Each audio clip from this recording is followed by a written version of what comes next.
Hello everyone, welcome back to Beyond the Brick. I am Boone Langston and I have the July edition of Blocks magazine. We've got the Y-Wing on the cover. Let's check out what's inside.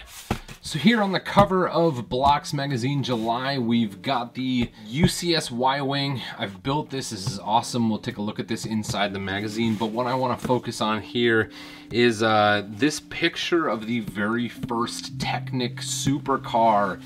Got some awesome stuff about Technic and supercars in this magazine, plus a really great Lego Ideas project that I hope you guys can stick around and check this out in the back of this magazine. We're gonna dive right here in. We've got the table of contents, again, the Y-Wing, some other cool stuff we'll check out. And I absolutely love this MOC. We've seen this before. It represents the classic space figures in some new arrangements here. This is really cool stuff. We'll dive in. Let's go on here. We've got some letters here from readers, a thing here about how classic space really is rocking on Lego Ideas. We've yet to see a classic space idea come through, but maybe we will in the future. We'll dive in. Hey, we've got the Lego Technic Bugatti Chiron. I was blessed to be at the unveiling at the Lego house in Billund earlier this year. This is a fantastic set. We've got an article here about that, and then we dive in. We've got a bunch of new Star Wars sets coming out this summer, and we're heavy on the classic Star Wars stuff going on here. Keep moving on. Of course, we got Harry Potter that's coming back. Awesome stuff. I know a lot of my friends are really excited about Harry Potter coming back. We took a look at some of the earlier Hogwarts Express sets when we got to visit the vault in Billund, and we've got another one coming back here. Oh, wait, here, before I move on, this is something that I remember. This is just a little piece here by Daniel Konstanski, with a highlight of 1994, the summer 1994. I definitely remember when this stuff was coming out. I remember this catalog. The Spirius stuff was coming out. We've got this first Lego Technic supercar that I highlighted here. We'll talk a little bit more about that later in the magazine. Really cool stuff. We're pressing on here. I'm just gonna highlight a few of my favorite things about this edition of the magazine. Here we've got Graham Hancock. He talks about shopping at the Lego store, but this is the one I wanna focus on. I hate to belabor Daniel Konstanski's stuff, but we're just about the same age, and it's like everything he writes is like written to me and my soul as a Lego fan, as a lifetime Lego fan. And he talks here about the Deep Sea Building Contest and the Space Challenge Building Contest that happened in the Lego Mania magazine in 1996 and 1997. This is so crazy to me because I actually remember this. This is one of the Lego Mania magazines from my childhood, and I remember this space builder building contest build-off, and he entered this. This blows my mind, and one of the crazy things about Daniel is how well he has documented this stuff from the 90s. This is so crazy. All right, awesome stuff. I love this. We're gonna move on. We got some about back to the basics here. This is an article by Chris, and he's talking about the correlations that could happen between Lego and gaming. I absolutely love this Robin in the Mighty Micros build here. That's so cool looking. Okay, all right, here we go. We're plugging on. Here we've got the top 5 Technic supercars. This is talking about the Bugatti Chiron that just came out, and it's highlighting the top 5 Lego supercars that have happened leading up to the new Bugatti. The one I really remember sticking out in my childhood is this Technic, the 8880. This was the first supercar. It sticks out in my mind as just being the ideal Technic set. A fantastic thing that I would have loved to own, and I never did, but it's still super cool. And of course we have the Porsche 911 that just came out a few years ago. We're pressing on, we're pressing on. Okay, here we got reviews. You know how the reviews go. We start off with the Y-Wing Starfighter. This is the UCS version. I had an opportunity to build this with Mark and Megan Crookshank. So fun. I absolutely loved all the greebling. We've got a couple different angles here on this build, and it's awesome to see that it got an 88 out of 100. Honestly, I think I would have given it a higher rating than that, but 88 out of 100 is really high for these Blocks Magazine reviews. Okay, we're gonna press on. You know that every month we've got a fantastic review section. One of the things that caught my eye was the Great Wall of China. This is an architecture set that really goes out of its way to create something unique. We've got some really awesome angles here. This actually reminds me of the pictures of John and Joshua from their recent trip to the Great Wall of China. This would not be an architecture set that I would turn down if it came available to me. All right, we're gonna keep pressing on. We've seen the Statue of Liberty, awesome stuff here, got an 88 out of 100. Pressing on, we've got all of the reviews here, set reviews, and then we get into this really interesting thing, the world's smallest Coast Guard rescue team, and this sort of talks about, we've got a lot of images of like summer fun happening with minifigures, and I absolutely love these. I love campers, vehicles that are like RVs and camping trailers. Really cool stuff. This is a great article with some awesome pictures of summer fun.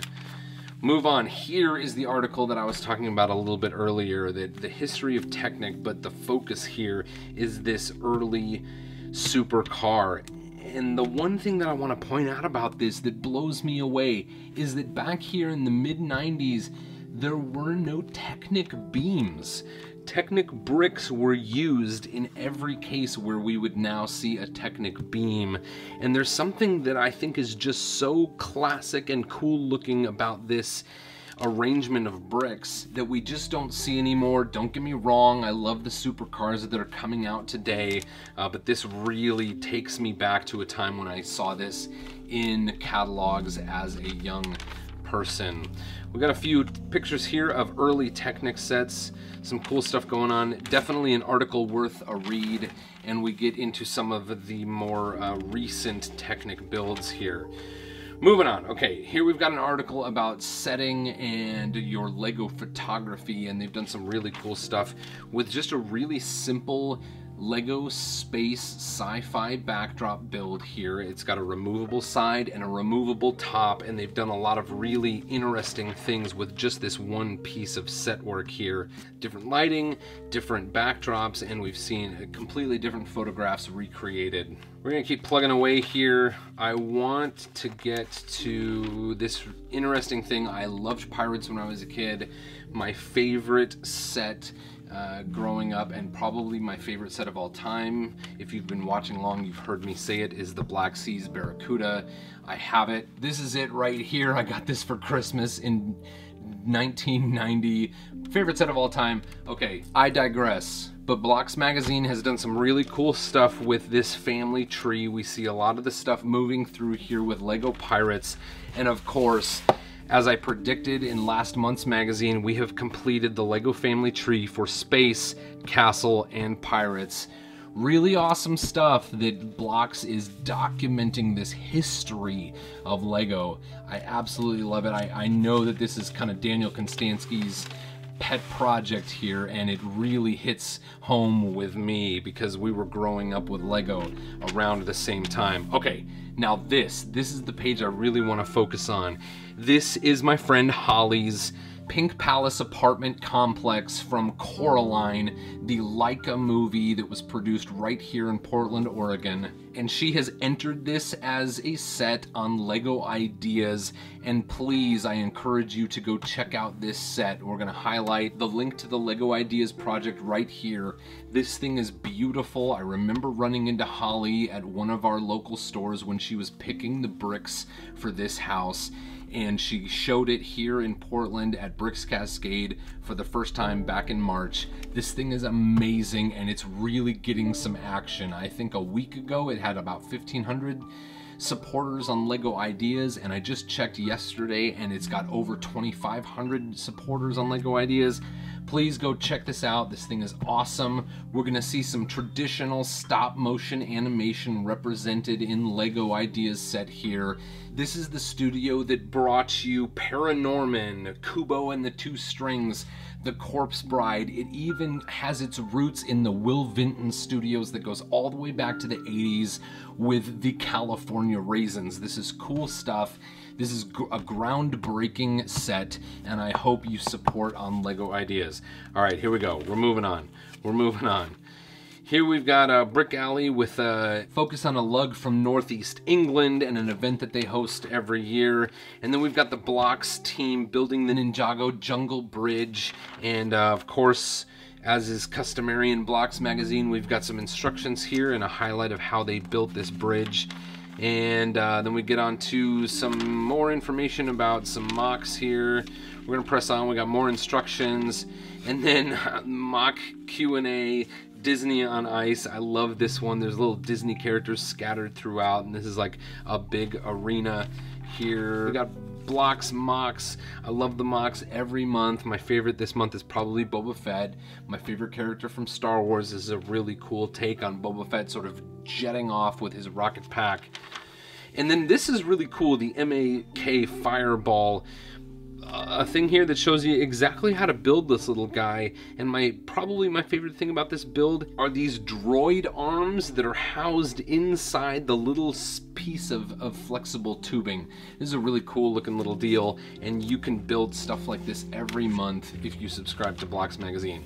All right, we got some events. We're getting close to the end here, and we've got an article about valuing store displays, old store displays from LEGO. I definitely remember like specifically this Yoda. The first time I saw this Yoda build was in like a Target store, and so these old LEGO store displays are really cool, and they're becoming collectible items all of their own these days. And that is pretty much it. We've got the Blocks Brictionary, always fun to learn some of the terms from the A-full community. And then last, we've got an article by a brick wife. So that's Blocks magazine for July 2018. If you would like to see awesome LEGO related videos every day, please subscribe to Beyond the Brick here on YouTube. Until next time, thank you for watching.